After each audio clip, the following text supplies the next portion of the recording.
mi ṣe ìpàdé àdúrà lédè Yorùbá pọ́nbélé. abániṣe owó fún láti ṣe láti ní ìpàdé ìrọ̀lọ́rọ̀ tó máa fàyè rẹ̀ gbá. àdúrà ńlá ni mo ṣe ṣàmì ńlá. agbára Ọlọ́run ràn yín nípàdé yìí pẹ̀lú iṣẹ́ àmì àti ìyanu lọ́kànjọ̀kan. gbogbo ènìyàn tó ń wá síbẹ̀ ló ń jẹ́rìí sí agbára Ọlọ́run nítorí ogun tó ń ja ọmọ Oòduà kò bóyìnbó. ohun gbogbo tó nílò owó fún láti ṣe láti ní ìpàdé ìrọ̀lọ́rọ̀ tó máa fàyè rẹ̀ gbá. bá mi ṣe o àdúrà ńlá ni mo ṣe ṣàmì. èrè bá mi ṣe o Olúọ̀run bá mi ṣe o Akirisore bá mi ṣe o àkọ́dá ayé bá mi ṣe àṣẹdá ọ̀run bá mi ṣe o jọ̀wọ́ bá mi ṣe o.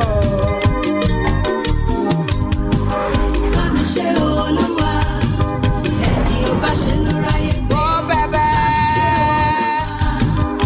ẹ̀yin èèyàn mi nínú Olúwa, mo kí wa káàbọ̀ sí orí ètò tòní, ètò bámiṣe, ìpàdé àdúrà ní ojúlówó èdè Yorùbá.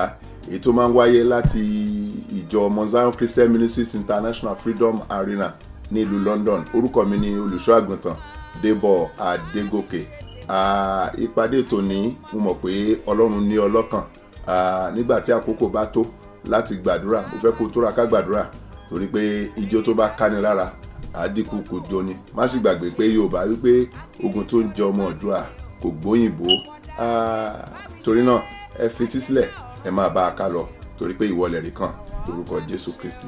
ìfọ̀kànbalẹ̀ torí pé kí ni ọ̀run ṣí. àwọn tọ́run bá ṣí lórí ọ̀run ṣí sílẹ̀ fún wọn yìí dààmú wọn a máa gba ìtọ́ni Ọlọ́run, wọn a máa gba ìbùkún àtọ̀run wá. gbọ́mi jẹ́ tún sọ eléyìí, ìṣísílẹ̀ ọ̀run ló mú ìpèsè ọ̀run wá. ìṣísílẹ̀ ọ̀run ló mú kíni wá, ló mú ìpèsè ọ̀run wá. gbogbo ẹnikẹ́ni lábẹ́ ohùn mi láàárọ̀ yìí lórúkọ Jésù, Ọlọ́run ọ̀run kó ṣí ilẹ̀kùn ọ̀run sílẹ̀ fún ọ, kó mú ìpèsè àtọ̀run wá fún ọ. àwọn ọmọ Ísírẹ́lì ń lọ ní aginjù. ẹ bá mi ka ìwé orin Dáfídì orí ọgọ́mẹ́rìndínméjì Psalm 78. ẹ bá mi ka láti ẹsẹ̀ ìkẹtàléníogún. Hallelujah. From verse 23 kí ló wí? Psalm 78 from verse 23. ó pàṣẹ fún àwọn sánmọ̀ láti òkè wá. ó sì ṣí ilẹ̀kùn ọ̀run sílẹ̀. kí ló wá tún ṣe? ó sì rọ̀jò mánà sílẹ̀ fún wọn ní jíjẹ. ó sì fún wọn ní ó ọkà fún wọn ní ọkà ọ̀run. àwọn kan ló ń wá ọkà ayé kiri, wọn ò nílò àti lọ gbin ọkà, kàn roko sí ọkà, kàn dúró kọkà gbẹ, kàn tó kórè rẹ̀. ó fún wọn ní ọkà ọ̀run. níbi pé àwọn kan gbé ń sáré káàkiri, I want to do this on my own. gbọ́ mi ó lè ṣóhun rere tó o fẹ́ ṣe fúnra rẹ̀, ó lè dáhùn rere ṣe tó o fẹ́ ṣe fúnra rẹ̀. I don't need God, I'm a smart person. orí ò ṣe é fi ti tírélà àfẹn tí ó bá kán lọ́rùn. ó rọ̀jò ó sì fún ọ ní ọkà ọ̀run. ẹsẹ̀ tó tẹ̀lé, ènìyàn jẹ oúnjẹ àwọn áńgẹ́lì. ó jẹ oúnjẹ àwọn áńgẹ́lì. láti òní lọ, ire tó kọjá òye rẹ, ìbùkún tó kọjá sálárì rẹ, tó kọjá ọjọ́ orí rẹ, lórúkọ Jésù Ọlọ́run ọ̀run kó rọ̀jò ẹ̀ lé ọ lórí. ṣàmì dáadáa. kí ló tún ṣẹlẹ̀? ó rán oúnjẹ sí wọn lé àjẹyó. ó mú afẹ́fẹ́ ìlà oòrùn rẹ̀ fẹ́ lé ọ̀run àti nípa agbára rẹ̀ ó mú afẹ́fẹ́ gúúsù wá. kí ló wá ló ṣẹlẹ̀? ó rọ̀jò ẹran sí wọn bí erùpẹ̀ ilẹ̀ àti ẹyẹ àbíyè. bíyanrìn òkun, àparò, ẹyẹ tó dùn. gbọ́ mi, wọn ò nílò àti ṣẹ̀ṣẹ̀ máa sin àparò. ọjọ́ mélòó ni wọ́n fẹ́ sin àparò? káparò tó dàgbà kó tó tún jẹ. Hallelujah. ọjọ́ tí wọ́n ń sunkún pé ẹ má nà sú àwọn, ọjọ́ náà ni Ọlọ́run ṣí fèrèsé ọ̀run. A full grown bird. Bíbélì sọ pé ó rọ̀ sílẹ̀. Hallelujah. sáyẹ́ǹsì tiyín bóyá yóò lo ọ̀sẹ̀ mélòó lẹ́ ń gbin ẹyẹ báyìí sí. ṣùgbọ́n Ọlọ́run tóbi ju ẹ̀dá lọ. kẹ́yìn tó lọ laboratory kẹ́ tó mix nǹkan pọ̀ rámúra wọn, ó rọ odidi ẹyẹ ní ọjọ́ kan, ó rọ̀ sílẹ̀ bí erùpẹ̀. à ń sọ nípa agbára ìrọ̀rùn gbogbo ibi tí àwọn akẹgbẹ́ rẹ̀ ń sá kíjokíjo láti òní lọ lórúkọ Jésù Olúwa kó ṣe ìrọ̀rùn fún ọ níbẹ̀. gbọ́mi ìrìn àjò tó ń gba àwọn akẹgbẹ́ rẹ̀ ní 20 ọdún lẹ́yìn àdúrà tààrọ̀ yìí kí ọdún yìí tó parí lórúkọ Jésù Olúwa kó mú ọ rìn láàrin iye ṣàmì dáadáa. a ó gba àwọn àdúrà kan láàárọ̀ yìí tí mo sì mọ̀ pé agbára tí mú ní overtake àwọn akẹgbẹ́ ẹni pẹ̀lú ìrọ̀rùn láì làágùn lórúkọ Jésù Olúwa ó dàbò ọ́. kí ló wá ló tún ṣẹlẹ̀ ẹ bá mi kà síwájú a ó dànù dúró ní verse 29. ó jẹ́ kí ó bọ́ sí àárín ibùdó wọn ó yí àgọ́ wọn ká. ó bọ́ sí àárín ibùdó wọn kì í ṣe pé wọ́n ń káàkiri níbi tó wà Yorùbá ló máa ń sọ pé oúnjẹ tí ọká ó jẹ níbi tó dúró sí hallelujah kábíyèsí ọba àwọn ọba mo sọ ìtàn yìí fún wa rí mo ń ṣe iṣẹ́ olùkọ́ni ní fíléèjì kan lẹ́gbẹ̀ẹ́ ìlú mi adìẹ yìí wọ́n fẹ́ mú wọ́n lé adìẹ yìí káàkiri gbogbo àdúgbò wọ́n lé títí wọ́n wá lé lọ sí orí òkè kan adìẹ náà burú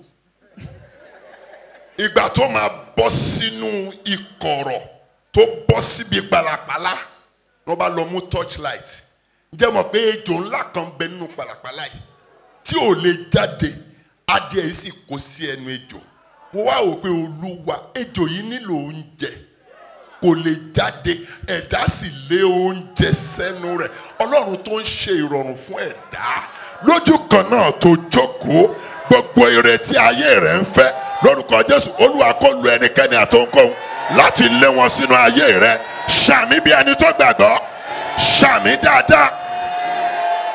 tá a bá ń sọ nípa agbára ìrọ̀rùn ìtumọ̀ rẹ̀ rèé hallelujah mo ní hallelujah Bíbélì sọ pé bẹ́ẹ̀ ni wọ́n jẹ wọ́n sì yó jọjọ nítorí pé ó fi ìfẹ́ wọn fún wọn gbogbo ohun rere gbogbo tọkàn rẹ̀ ń fẹ́ láti ní ìpàdé ìlọ pẹ̀lú ìrọ̀rùn Olúwa kó máa ṣe fún ọ. ohun kẹrin tó mú agbára ìrọ̀rùn wá òun ni agbára ẹ̀mí mímọ́ the power of the Holy Ghost. gbọ́ mi ẹ̀mí ìrọ̀rùn ni ẹ̀mí mímọ́ ẹni tí ẹ̀mí mímọ́ bá ṣe kì í dààmú. Thank God for the testimony of that sister.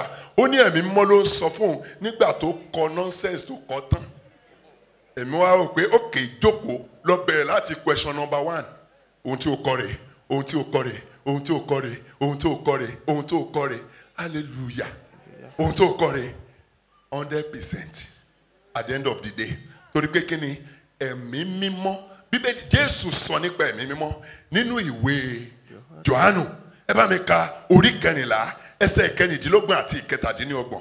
But let's listen to nǹkan tí Jésù ní ẹ̀mí mímọ́ ṣe fún wa. Gbogbo ọmọ Ọlọ́run ló nílò ẹ̀mí mímọ́. Ẹni tẹ́mi mímọ́ Ọlọ́run bá ń bá ṣe kì í dààmú. Ẹ̀mí ìrọ̀rùn ni ẹ̀mí mímọ́. John 14 verse 26 kí ló wí? Ṣùgbọ́n olùtùnú náà ẹ̀mí mímọ́ ẹni tí bàbá yóò rán ní orúkọ mi òun ni yóò kọ́ yín ní ohun gbogbo yóò sì rán yín létí ohun gbogbo tí mo ti sọ fún yín. He will teach you all things and bring all things into your remembrance. Yóò kọ́ yín ní ohun gbogbo. Yóò kọ́ yín ní ohun gbogbo. Ẹ̀mí mímọ́. Ẹni tẹ́mi mímọ́ bá ń kọ́ kì í dààmú kì í ṣe wàhálà. Ẹ̀mí mímọ́ ni ó sọ pé ṣé o nílò nǹkan báyìí? Ó wà lọ́wọ́ lágbájá. Lọ sí báyìí. Ibi ni o yà sí. Ẹni tí o bá sọ̀rọ̀ ní. Ẹ̀mí mímọ́ a máa sọ̀rọ̀ bí ènìyàn. Béèrè lọ́wọ́ àwọn tó ń gbọ́ ẹ̀mí mímọ́. The Spirit of God just told me now. Ṣé làwọn kan sọ pé ṣùgbọ́n bó o bá rí àpẹẹrẹ rí o gbọ́ ohun tí arábìnrin yìí sọ. Ẹ̀mí mímọ́ ni ó darí rẹ. Ẹ̀mí mímọ́ bí tó bá sì darí ẹni sí kìí sí wàhálà mẹ́ kò lè darí rẹ sínú wàhálà. A ti rí àwọn tí ẹ̀mí mímọ́ sọ fún wọn dé gáràjì wọn fẹ́ wọkọ̀. Ẹ̀mí mímọ́ sọ pé má wọ eléyìí lọ́wọ́ the other one. Ojú ń kàn mí no èyí tí mo ní kó wọ̀ rèé. Irú ọkọ̀ bẹ́ẹ̀ ẹnìkan sọ fún mi káwọn tó dé ìdajì ọ̀nà express ọkọ̀ tó yẹ kó ń wọ̀ lásídẹ́ǹtì torí pé ni ẹ̀mí mímọ́ sọ fún un pé kó má wọ̀ ọ́ kò sí wàhálà àti ìdààmú fún àwọn tí ẹ̀mí mímọ́ ń darí. Ó gbọ́ ohun tó sọ ní Sẹ̀káríà orí 4 ẹsẹ̀ 6. Sẹ̀káríà chapter 4 verse 6. Bíbélì sọ pé Ọlọ́run sọ fún Serubábẹ́lì, ó ní kì í ṣe nípa ipá tàbí nípa agbára bí kò ṣe nípa ẹ̀mí mi. Láti òní lọ, láti inú ìpàdé, Olúwa kó dá agbádá ẹ̀mí mímọ́ bọ̀ ọ́. Ẹ̀mí mímọ́ Ọlọ́run kó ṣe ìrọ̀rùn fún ọ. Torí pé kí ni ẹ̀mí mímọ́ ní olùkọ́ni àti olùrànlọ́wọ́ ẹ̀dá tí kì í jẹ́ kéèyàn dààmú kó tó làlùyọ. Kí lóhun karùn-ún tó mú agbára ìrọ̀rùn wá? Òun ní ìrànlọ́wọ́ Olúwa. Ìrànlọ́wọ́ Olúwa. Àwọn tọ́lọ́run bá ràn lọ́wọ́, àwọn tọ́lọ́run bá tì lẹ́yìn, wọn yìí lálàṣí kan tó ṣe rere. Má bínú pé mo lo èdè lálàṣí. Èdè Haúsá ni, ṣùgbọ́n èdè àyálò ni Yorùbá ti yá lò. Ó ń lálàṣí mi. Ẹni tọ́lọ́run bá ń ti ràn lọ́wọ́ tó bá ń tì lẹ́yìn, wọn yìí dààmú bí àwọn akẹgbẹ́ wọn. No, ẹni tọ́lọ́run bá tì lẹ́yìn kì í ṣe báyìí kó tó rí tọwọ́ ṣe. Kì í làágùn. Irú wọn yìí máa fòòró kan máa lọ sókè lọ sódò láì ro ohunkóhun. Nítorí kí ni ìrànlọ́wọ́ àtòkè wá ń ṣiṣẹ́ fún wọn. Ìwé Àìsáyà orí 14. Ẹ bá mi ka ẹsẹ̀ 10 sí 13. Láti òní lọ, ẹnìkan lábẹ́ òun mi, Olúwa ó dìde ìrànlọ́wọ́ fún ọ. Yóò dìde àtìlẹ́yìn fún ọ. Àìsáyà 41 verses 10 to 13 kí ló wí? Ayàyà. Ìwọ má bẹ̀rù. Ìwọ má bẹ̀rù. Nítorí mo wà pẹ̀lú rẹ. Má fòyà. Nítorí èmi ni Ọlọ́run rẹ. Èmi ó fún ọ ní okun. Ní tòótọ́, èmi ó ràn ọ́ lọ́wọ́. Èmi ó ràn ọ́ lọ́wọ́. Yes. Ní tòótọ́, èmi ó fi ọwọ́ ọ̀tún òdodo mi gbé ọ sókè. Gbọ́ mi, kí ló sọ ní ẹsẹ̀ 11? Kíyèsí, gbogbo àwọn tí àwọn tó bínú sí ọ ní ojú òtí. Yes. Wọ́n ó sì dààmú. Wọ́n ó dàbí asán. Àwọn tí ó ń bá ọ jà yóò ṣègbé. Torí kí ni? Torí pé mo ṣetán láti ràn ọ́ lọ́wọ́. Àwọn tó ń rí ìrànlọ́wọ́ Ọlọ́run gbà wọ́n yìí jagun. Ọlọ́run ló ń bá wọn jagun ayé wọn. Torí pé kí ni? Lọ́pọ̀lọpọ̀ ìgbà àmẹ́ni tó ń bá wa jà. Hallelujah. Àmẹ́ni tó ń finú bá wa jà, tó ń fètè rẹ́rìn sí wa. Ṣùgbọ́n ó ní má bẹ̀rù, èmi ó ràn ọ́ lọ́wọ́. Àwọn tọ́lọ́run ń bá ja ogun ayé wọn, wọn a máa ṣẹ́gun láì làágùn. Ó sọ fún àwọn ọmọ Ísírẹ́lì, ó ní ogun náà ti èmi Ọlọ́run ni. Gbogbo ẹnikẹ́ni tó ń jagun, ogun lórí ọ̀rọ̀ ìwé ìgbélú, ogun àti bímọ, ogun àti lọ́kọ, ogun àti ríṣẹ́, ogun níbi iṣẹ́, lónìí lórúkọ Jésù, Olúwa kó dìde ìrànlọ́wọ́ fún ọ. Olúwa kó ṣẹ́gun fún ọ. Láì làágùn kó ṣẹ́gun fún ọ. Ṣàmì dáadáa. Gbọ́ mi, ohun mẹ́ta ìta tí mo nínú ìjọ yìí ni mo fẹ́ ká lò láàárọ̀ yìí pé kí Ọlọ́run fi ràn wá lọ́wọ́. Ojú rere, oore ọ̀fẹ́ àti àánú rẹ̀.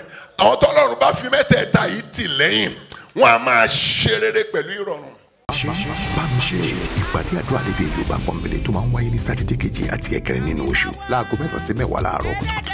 Agbára Ọlọ́run rìn nínú ìpàdé yìí pẹ̀lú iṣẹ́ àmì àti ìyanu lọ́kànjọ̀kan. Gbogbo ènìyàn tó ń wá síbẹ̀ ló ń jẹ́rìí sí agbára Ọlọ́run nítorí ogun tó ń ja ọmọ Oòduà kò bóyìnbó. Ẹ tara ṣàṣà kẹ́ wá sí ìpàdé àdúrà tó lágbára yìí. Orin ìyìn àti ògo ẹ̀mí tó rinlẹ̀, àdúrà tí ó borí ogunkógun tó bá dojúkọ àti ìjìnlẹ̀ ìṣítí ọ̀rọ̀ láti orí ìtẹ́ ẹ̀mí mímọ́ ní èdè Yorùbá. Wá kí a jọ darapọ̀ pẹ̀lú ogunlọ́gọ̀ àwọn èèyàn tí ó wá sí gbàgede àdúrà yìí káàkiri àgbáyé láti gbóhùn àdúrà àti ìyìn sókè sí Olúwa wa. Gbogbo òkè ìṣòro rẹ yóò di pẹ̀tẹ́lẹ̀. Ó dá mi lójú agbára Ọlọ́run yóò bùyọ nínú ayé rẹ. Ẹni àmì òróró Pásítọ̀ Débọ̀ Adégòkè ni yóò máa darí ètò. Fọwọ́n tútù gbogbo ipá àti agbára, gbogbo agbára mídíánì. Àdúrà Bámiṣe ní Mount Zion Christian Ministries International, Freedom Arena, number 2, North Road off White Hart Road, Plumstead, London, SE 181DG. Fún ẹ̀kúnrẹ́rẹ́ àlàyé, ẹ lọ sí wẹ́bsáìtì wa www.freedomarena.org.uk tàbí kí ẹ kọ̀wé sí wa ní info@freedomarena.org.uk. Lẹ́ẹ̀kan sí, Sátidé kejì àti ẹ̀kẹrin nínú oṣù ni àdúrà Bámiṣe yóò máa wáyé láago 9 sí 11 láàárọ̀. Ìgbà náà la máa pariwo sórí wa tí wọ́n yóò sì máa gbọ́ àdúrà wa. Bámiṣe wá kí o sì rí ìyè Jésù. Sọ fún Pétérù, Luke chapter 5 verses 4 to 5. Ju àwọn rẹ sí apá ọ̀tún ọkọ̀ fún àkópọ̀. Pétérù gba olùkọ́ni ọ̀gbẹ́ni. gbogbo òru láti fi ṣe wàhálà a ò mẹ́ja kì í ṣe tí odò rán rẹ́ja kì í ṣọ̀tán apẹ́ja lóru àórí ṣùgbọ́n nítorí ọ̀rọ̀ rẹ̀ mo fẹ́ ká gbàdúrà. Olúwa mo ti ń dààmú ti pẹ́ mo ti ń ṣe làálàá látọjọ́ ìwá lórí ọ̀rọ̀ yìí ó dárúkọ ọ̀rọ̀ náà fọ̀rọ̀ rẹ tọ́ mi lónìí kí n lè lálùyọ pẹ̀lú ìrọ̀rùn fọ̀rọ̀ rẹ tọ́ mi lead me by your word ó yá porúkọ Jésù gbàdúrà bẹ́ẹ̀. Ọlọ́run alágbára mo ti ń ṣe làálàá látọjọ́ ìwá lórí ọ̀rọ̀ báyìí lórí ọ̀rọ̀ báyìí lórí ọ̀rọ̀ báyìí Ọlọ́run alágbára mo nílò gbólóhùn kan kìkì ọ̀rọ̀ kan fi kìkì ọ̀rọ̀ kan darí mi fi kìkì ọ̀rọ̀ kan tọ́ mi sọ́nà kí n lè lálùyọ pẹ̀lú ìrọ̀rùn.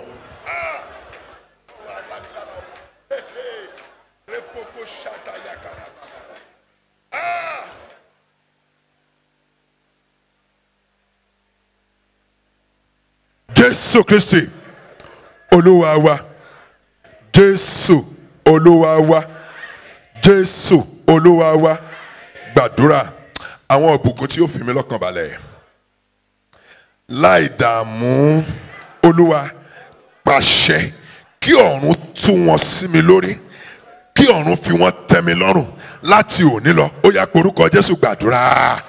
Ọlọ́run alágbára àwọn ìbùkún tí ó fi èmi àtayá àtàwọn ọmọ mi lọ́kàn balẹ̀ àwọn ìbùkún tí ó tẹ́ wa lọ́rùn Olúwa pàṣẹ kí fèrèsé ọ̀run ṣí pàṣẹ kí ọ̀run tú wọn lé wa lórí lónìí lórúkọ Jésù Olúwa ṣe bẹ́ẹ̀ Olúwa ṣe bẹ́ẹ̀ ìwọ tó rọ òjò ẹyẹ abìyẹ́ sí ibùdó àwọn ọmọ Ísírẹ́lì wọ́n jẹ oúnjẹ àwọn áńgẹ́lì wọ́n jẹ ọkà ọ̀run wọ́n jẹ oúnjẹ ọ̀run ní àjẹyó Olúwa lónìí lórúkọ Jésù Kristi fi ohun rere gbogbo tẹ́ èmi àtayá àtàwọn ọmọ mi lọ́rùn jẹ́ a lè jẹ́ lájẹyó ṣílẹ̀kùn ọ̀run lé wa lórí tú ìbùkún jáde. Jésù Kristi Olúwa wa Jésù Olúwa wa ó fẹ́ kó pe ẹ̀mí mímọ́ pé ẹ̀mí mímọ́ ìwọ lẹ̀mí ìrọ̀rùn wọnú ayé mi látòní lọ kí n lè máa ṣe rere tọkàn mi ń fẹ́ pẹ̀lú ìrọ̀rùn ó yá korúkọ Jésù gbàdúrà bẹ́ẹ̀. Ẹ̀mí mímọ́ ẹ̀mí mímọ́ ẹ̀mí mímọ́ ìwọ lẹ̀mí ìrọ̀rùn ìwọ lolùkọ́ni ìwọ lolùtọ́ni ìwọ lolùdarí ìwọ lolùránnilétí wọnú ayé mi látòní lọ jù tàtẹ̀yìnwá lọ wọnú ayé aya mi ayé àwọn ọmọ mi láti òní lọ ká lè máa ṣe rere tọkàn wa ń fẹ́ pẹ̀lú ìrọ̀rùn gbàdúrà ṣe ìrànlọ́wọ́ fún mi látòní lọ. Remakashanda Remokoshandede Jésù Kristi Olúwa wa Jésù Olúwa wa Jésù àṣírí àdúrà tó kàn yìí fún wa gbọ́ mi ẹ̀yin Ọlọ́run you only need one thing to do and the story will change for the better just one thing just one step just one turn hallelujah ohun kan béèrè lọ́wọ́ àwọn tó ti làlùyọ pẹ̀lú rọrùn tó wọ ìpele kan ohun kan lè mímọ́ nìkan ṣe lọ bá lágbájá lọ́wọ́ sí òwò báyìí ṣe ohun báyìí and that is it fẹ́ kó gbàdúrà tó gbé Jésù kan sọ ó ní ẹ̀mí mímọ́ ni ó kọ́ wa ní ohun gbogbo ẹ̀mí mímọ́ o ṣe ìrànlọ́wọ́ fún mi láti òní lọ kọ́ mi lóhun tó yẹ kí n ṣe kí n má bàa dààmú mọ́ kí n tó lálùyọ ó yá korúkọ Jésù gbàdúrà ẹ̀mí mímọ́ o ẹ̀mí mímọ́ o ẹ̀mí mímọ́ o kọ́ mi lóhun tó yẹ kí n ṣe kí n má bàa dààmú mọ́ kí n tó lálùyọ láti òní lọ Olúwa kọ́ mi mọ̀ ṣe kọ́ mi lóhun tó yẹ kí n ṣe kó aya mi kó àwọn ọmọ mi ló yẹ kóhun tó yẹ kán ṣe ká má bàa dààmú ká tó lálùyọ kọ́ wa.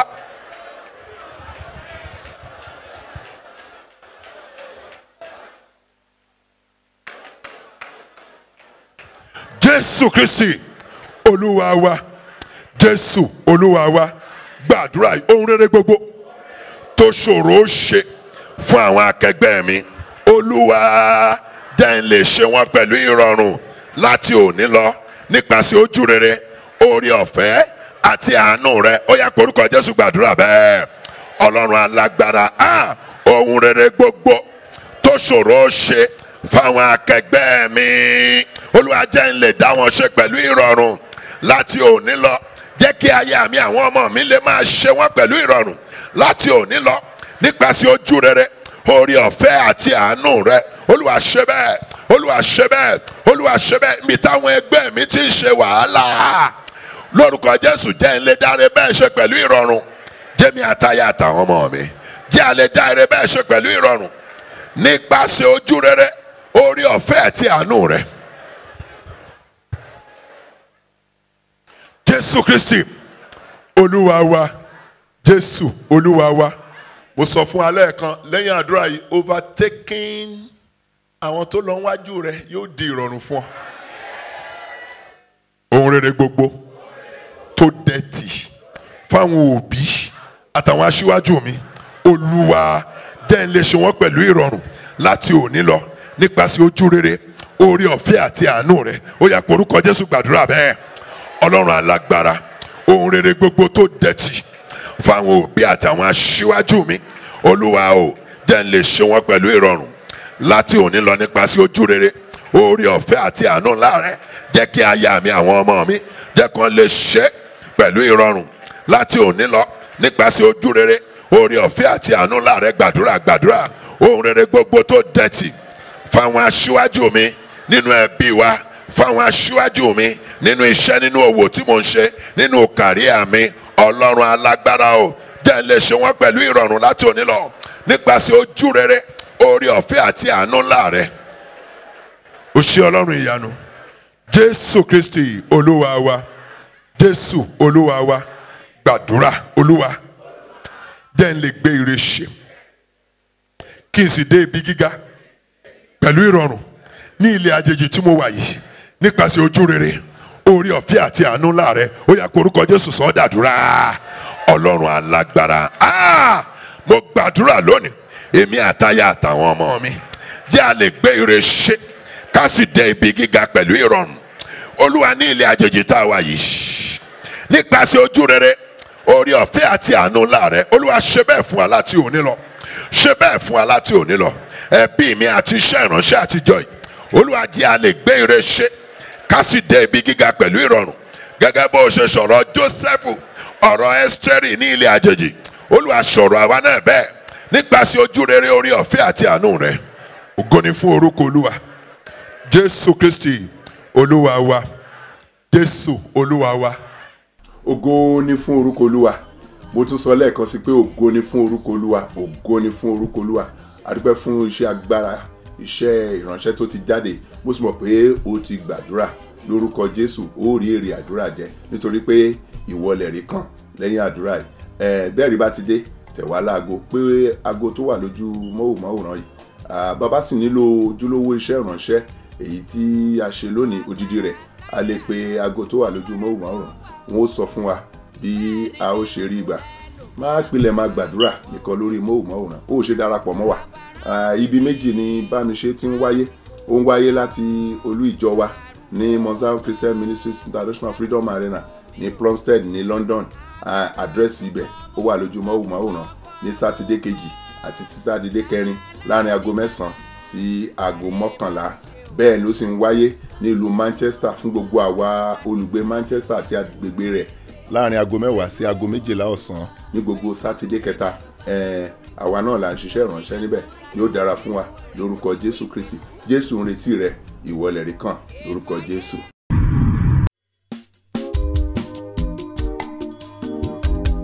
This is Bámiṣé special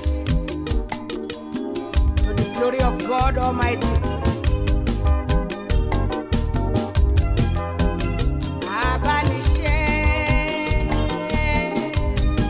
yàrá Bámiṣé o, torí kò ṣàṣetì lọ́dọ̀ rẹ Olúwa.